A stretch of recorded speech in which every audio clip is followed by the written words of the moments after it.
Bonjour messieurs, François Chevet, vous êtes directeur de marché de Téléperformance. Olivier Nielsen, vous êtes VP Feedback Management chez Praxidia France. Alors, fluidifier les parcours clients et générer de l'enchantement, un impératif dans la relation assurée d'aujourd'hui, c'est le thème de notre échange. Et on va commencer avec vous, François. Pourriez-vous nous présenter les activités phares de Téléperformance sur le secteur assurantiel ? Alors oui, je vais commencer par présenter le groupe Téléperformance. Téléperformance, c'est une très belle histoire. C'est un groupe qui a été fondé en 1978 par Daniel Julien et qui, à partir d'une dizaine de lignes dans un appartement parisien, et qui en a fait le leader mondial de son activité. Donc aujourd'hui, Téléperformance, c'est 300 000 collaborateurs, 80 pays, 400 centres de contact. On interagit chaque année avec 40% de la population mondiale. C'est colossal. Oui, c'est une très très belle réussite. On a réalisé un chiffre d'affaires de 4,4 milliards l'année dernière. Nous venons d'avoir les résultats trimestriels. C'est le 30e trimestre de croissance à plus de 5%. Ça fait plaisir. Tout à fait. Mais parlons de l'assurance aujourd'hui parce que c'est le sujet qui nous occupe. L'année dernière, l'activité assurantielle a représenté 14% du chiffre d'affaires sur les activités de Téléperformance. Alors, je m'excuse, mais je vais vous donner quelques chiffres. Donc, c'est 3 millions de contacts entrants sur les activités de service client. C'est 3,5 millions de contacts sortants, 150 000 actes de vente. À travers un certain nombre de centres spécialisés sur ces activités. Donc des centres qui sont aussi bien localisés en France, mais également nous avons des solutions offshore pour nos clients. En termes de gamme d'activités, nous intervenons aussi bien sur des activités d'avant-vente, donc de la qualification de fichiers, de la prise de rendez-vous pour soit les agents généraux, soit pour les réseaux salariés, pour des courtiers, quel que soit d'ailleurs le produit ou les marchés. On intervient aussi bien sur des marchés individuels que sur des marchés collectifs. C'est également de la distribution, des activités de vente. L'année dernière, nous avons eu d'ailleurs l'occasion de faire une très belle table ronde avec notre client Groupama Ganvi, pour lequel que nous accompagnons sur de la vente additionnelle sur ses portefeuilles clients, aussi bien sur des sujets de prévoyance individuelle, mais des sujets beaucoup plus complexes. Je pense notamment à l'assurance vie. Alors, on parle beaucoup de fonds en euros, de la fin des fonds en euros actuellement. Notre objectif, c'est d'accompagner les assureurs sur la transformation de ces portefeuilles de fonds en euros vers de l'unité de compte. Et puis, le cœur de métier, je le rappelle, de Téléperformance, c'est la relation client, c'est les services clients. Donc, aujourd'hui, nous intervenons... j'ai eu un sujet cet été autour de la mise en place du plan 100% santé, le fameux reste à charge zéro. J'ai été sollicité par un assureur qui effectivement anticipait des questions de ses assurés sur le dispositif. Donc ils ont fait appel à nous. Donc on a lancé les premiers appels en septembre. Donc notre objectif, c'est ponctuellement de pouvoir répondre sur ces sujets qui sont relativement simples pour nous, pour des professionnels de l'assurance, sur les interrogations autour du déploiement du RAC 0. Et puis, c'est également des dispositifs pérennes. Pour certains clients, nous intervenons également. Nous sommes complètement interconnectés à leur organisation téléphone, informatique. Et donc, un appel est indifféremment traité sur leur plateforme interne ou sur une plateforme Téléperformance. Voilà, j'ai essayé d'être relativement exhaustif sur le sujet. On a beaucoup d'informations. Je vais laisser mon collègue... Merci François.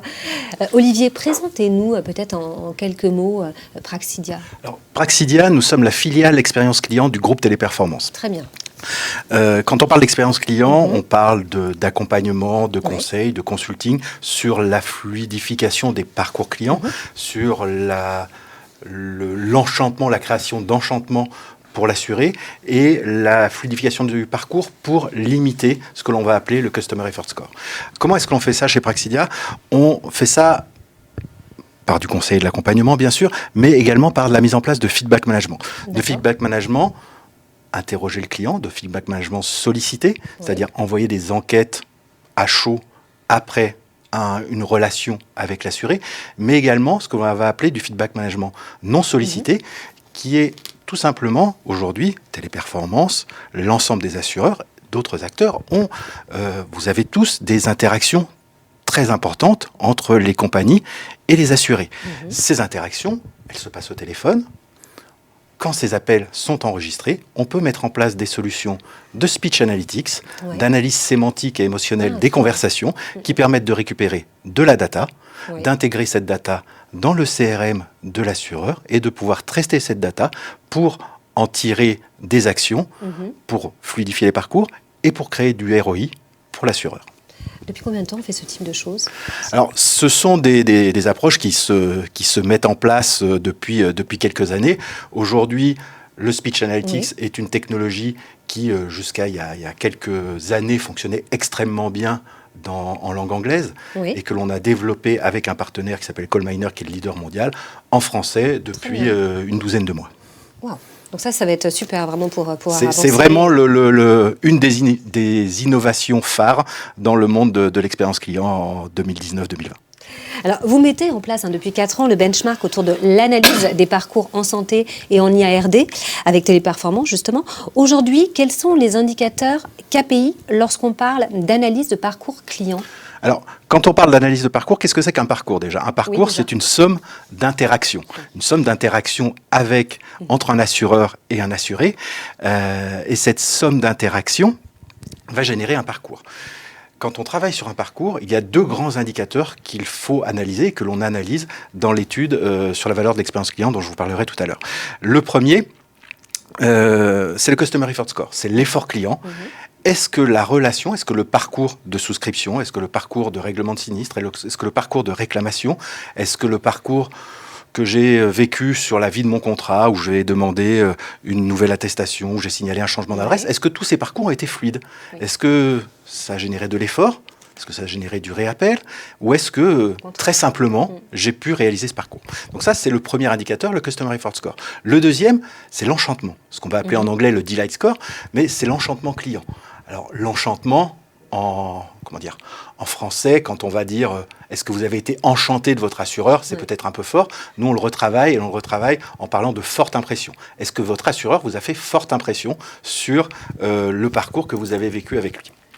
Et c'est en mesurant le Customer Effort Score d'un côté et l'enchantement de l'autre que l'on va pouvoir analyser et travailler sur l'optimisation de la relation entre un assuré et un assureur. D'accord, très bien. Donc vraiment les deux critères.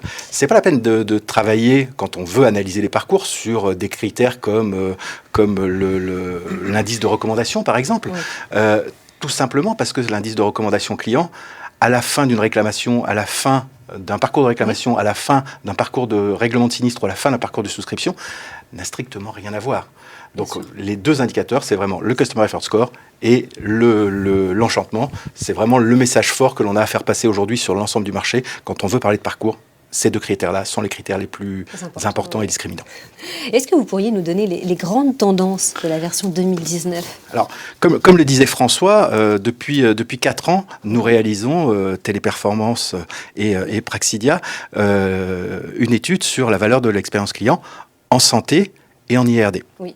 IRD du particulier, donc auto et habitation.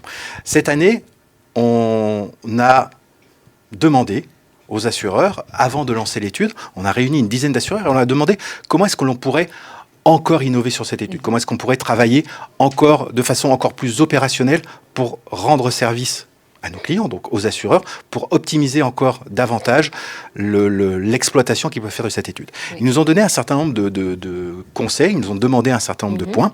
Le premier, c'était d'intégrer la notion de vide relationnel. Un assureur, quelqu'un disait ce matin dans une conférence qu'il y a un paradoxe entre l'attente de l'assureur et l'attente de l'assuré. Et effectivement, moins il y a d'interaction entre un assureur et un assuré, moins il y a de règlement de sinistre, plus l'assureur, meilleure est la rentabilité de l'assureur. Par contre, quand un assuré n'a pas de contact avec son assureur, il est fragilisé. Bien sûr. Et il a beaucoup plus de risques de partir. Donc cette notion d'analyse de vide relationnel est un point que l'on a intégré en 2019 et qui permet et qui permet de voir que sur, si je vais vous donner quelques chiffres, mais 70% des assurés, on en a interrogé 10 000, nous disent, voilà, on est sur des études solides, on est sur des vraies études solides, sur 10 000 assurés, 70% nous disent je n'ai pas eu de contact avec mon assureur sur les 6 derniers mois. C'est important. Et surtout, ce qui est important, c'est que l'on voit que c'est plus ou moins 15 points en fonction des assureurs. D'accord. Certains assureurs ont beaucoup de contacts proactifs, Oui. d'autres assureurs ont très peu de contacts. Oui, bien sûr. De là à faire une corrélation avec le taux de rotation et la résiliation des portefeuilles, il faut regarder et il faut que l'on travaille sur cette étude avec les assureurs qui sont intéressés pour que l'on creuse. Donc ça, c'est le premier point, le vide relationnel. Le deuxième point qui pourrait ressortir, en tout cas que j'aimerais faire ressortir de l'étude 2019, c'est la corrélation entre les différents KPI dont on a parlé tout à l'heure. On a parlé du Customer Effort Score. Le Customer Effort Score est fortement corrélé à la fidélité du client. On se rend compte que quand un client a un Customer Effort Score faible, Oui. il nous explique qu'il va rester beaucoup plus longtemps chez cet assureur. Par contre, l'enchantement, en tout cas, est fortement corrélé à la recommandation. Bien sûr. C'est-à-dire que si je suis enchanté de la relation, si j'ai créé en tant qu'assureur une forte impression avec mon assuré, il va en parler, il va avoir un bouche à oreille positif extrêmement important. Et c'est aussi comme ça que je vais faire en tant qu'assureur mon business de demain. Certains l'ont bien compris et travaillent. Quand on s'assure en auto ou en habitation, on ne s'assure que pour une chose. Pas la première, c'est parce que c'est obligatoire, d'accord, mais la deuxième, c'est en cas de sinistre. Absolument. Si je suis capable de générer un Customer Effort Score faible et de l'enchantement au niveau de la gestion de sinistre, je génère un bouche à oreille positif. Et derrière, je peux véritablement compter sur le fait que mes clients deviennent des ambassadeurs. Voilà les deux grands points qui sont intéressants. Ça, c'est très, très intéressant, très important, effectivement, de tenir compte de ça. François, que représente l'innovation aujourd'hui pour un groupe comme Téléperformance ? Alors c'est effectivement le sujet qui nous occupe lors de cette journée. Téléperformance a identifié 4 enjeux majeurs dans la transformation qui nous attend. Alors la première, c'est la gestion omnicanale. La gestion omnicanale, c'est comment traiter vos assurés avec le bon canal. On a d'ailleurs sur notre centre, au siège de Téléperformance France à Asnières, le Customer Journey Showroom, qui est un espace d'une dizaine de positions et qui permet à nos clients assurés de pouvoir se projeter à travers comment aujourd'hui Téléperformance est capable de vous accompagner dans cette gestion de l'omnicanal à travers nos outils. On peut bien sûr utiliser les outils de nos clients. C'est le premier enjeu identifié. Le deuxième, c'est l'automatisation. On se rend compte que bien souvent, un certain nombre de tâches sont à faible valeur ajoutée, ne justifient pas de mobiliser les ressources sur lesquelles des investissements importants ont été faits en termes de formation. Et donc l'objectif, c'est de trouver des solutions de contournement, d'automatisation de ces appels. Alors à la fois pour les conseillers clients, mais également pour les encadrants. Les encadrants qui, trop souvent, vont avoir des activités sur ces centres de reporting. L'objectif, c'est vraiment qu'ils accompagnent leurs collaborateurs, d'autant plus sur les opérations de vente où on a besoin vraiment de motivation des équipes.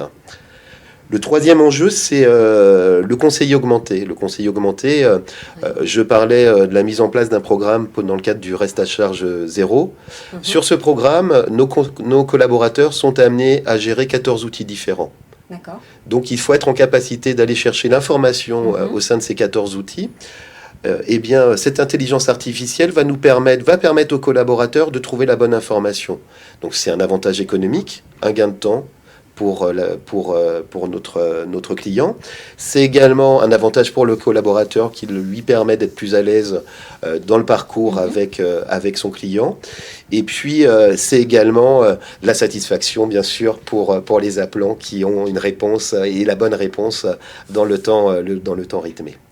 Le dernier enjeu, mais là je vais repasser la main à Olivier parce que ça concerne vraiment les activités de notre filiale Praxidia, concerne toute la partie analytique et notamment le speech analytique, donc qui est un vrai sujet d'actualité d'analyse de la voix du client. Le speech analytique, ce qu'il faut comprendre, c'est tout simplement générer plus de data sur la connaissance de l'assuré pour pouvoir derrière optimiser ses parcours, c'est-à-dire pouvoir identifier les causes racines d'éventuels dysfonctionnements dans un parcours client. Ça, c'est le premier point interne pour travailler sur les parcours internes.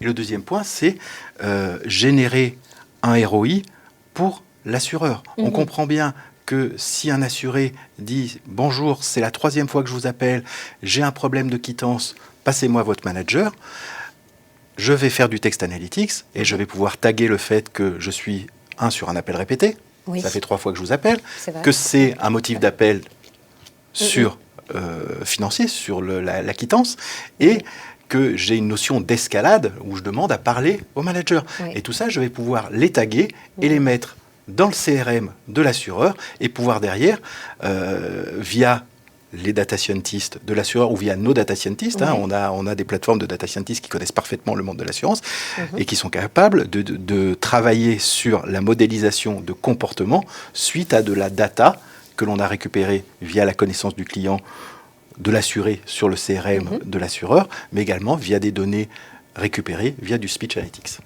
ou via du text analytics, parce que effectivement, ce que l'on peut faire en speech, on peut le faire en analyse de texte, en analyse d'email également. Voilà. C'était très intéressant. Merci beaucoup, messieurs. Je vous en prie. Merci. Bonne journée, à très vite.